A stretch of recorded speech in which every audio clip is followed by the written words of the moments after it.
Yes, hello. How are you doing, everyone? Welcome into another episode for the Hood updates.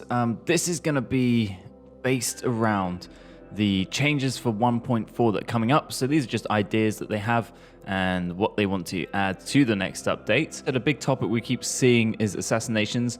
We've heard a lot of varied opinions, but one thing they seem to all have in common is that it doesn't feel good that they can be exceedingly difficult to interrupt. So we're changing that. So what they've said in this, any archery that's involved, Robin's arrows or Marianne's bolts from mid to close range can interrupt the assassin. I've got a few things to say about this because I was on the side that the assassinations should be able to be interrupted more easily. Now, I was thinking about this last night, and the problem we have now is that assassinations have to be super sneaky. You cannot go in and save a friend. So you're going to be stuck in a fist fight. Say if you're Robin, you have no choice but to go in and go fist fight. You have no option to be able to assassinate one and then go in with fist fight for the other. It's going to be very difficult. This is going to change a lot in the game. So I'm very interested to see how this is going to pan out. I personally think that the community are going to do what I'm now doing and thinking back and going, yeah, I think it was better before. That's one of the first things. They actually have an option for the area of attack as well. So obviously Marianne's bolts do drop off after a while. So if you don't get that automatic interruption, it just means that you're too far away. So get closer. The same goes with explosions as well and heavy sprint attacks. So if you are too far away as John and you just ground pound the floor next to them, you're probably not going to get them off. But if you get it directly on top, obviously you're going to do it. If you want to interrupt that action, make sure you're just close. Within this update, they've also got improvements to matchmaking.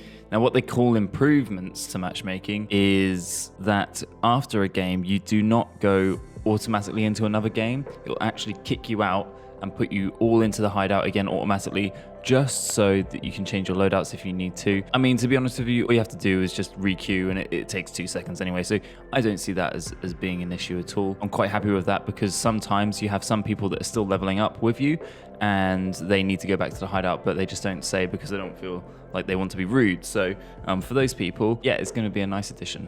They're also deciding to remove the display of each player's overall level in the lobby. Oh, I have things to say about this. So they say that they use something called the true skills system. What they've noticed and what we've all noticed as a community, and I'm sure that you guys have something to say about this. Say, for me personally, I'm a level 100. I have some experience within the game.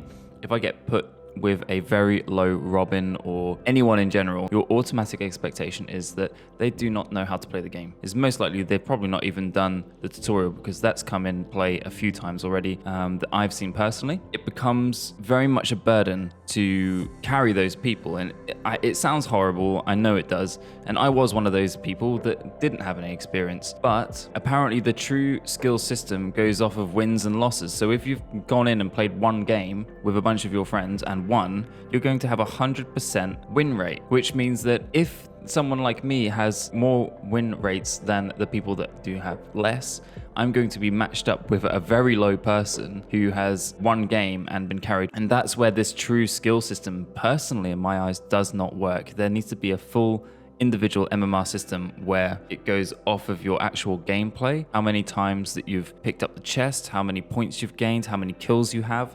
I think something like that being implemented would be so much more efficient and will remove this whole issue of people leaving the game.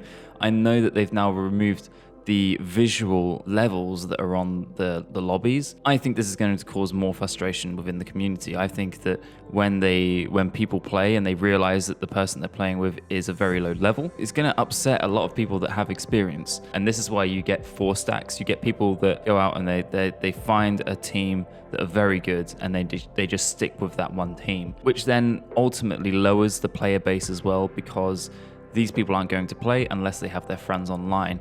It's something that I'm starting to do, and I really don't want to do that. I actually like playing solo, and I like playing with new people, and I like to meet new people from the community, but it's getting to a point where it's too hard to carry. Please let me know what you think in the comments. This is a discussion that I'm sure I'm going to have with you guys a lot in the future. But again, please do not take this to heart. I'm not saying that low levels are bad players. Anyway, moving on. They also talk about crossplay. So they say, we're aware of the requests for crossplay invites, but it's important to note that this is a month-long endeavor that would eat into time and could be spent on a large number of impactful improvements and changes. We're weighing options and seeing if it's a possibility, but please be aware that if it's added, it won't be in the very near future. We'll keep you updated on this. Again, I think this is a move that they should do sooner. They are losing player base because of this, and by just saying, yeah, it's going to be a chore to do and pushing it back, it doesn't make it any less of a chore when you come to doing it later on. I think that it should be done sooner than later. But again, who am I to know? I'm not a dev. I don't know how this stuff works. So I'm sure there's probably lots of little fixes and bugs that they want to get through first that the community are begging for as well. If they see less people asking for the crossplay, they're not going to push that forwards. I'm sure there are lots of people that complained about it, but probably not enough that have complained to them personally. So if you guys do ever have any queries or problems or feedback with the game, then make sure you join their Discord. I'll provide a link for it in the description. That's all I have time for you today. Thank you for sticking around. Like and subscribe if you want to continue seeing more of these videos, and I'll see you in the next one.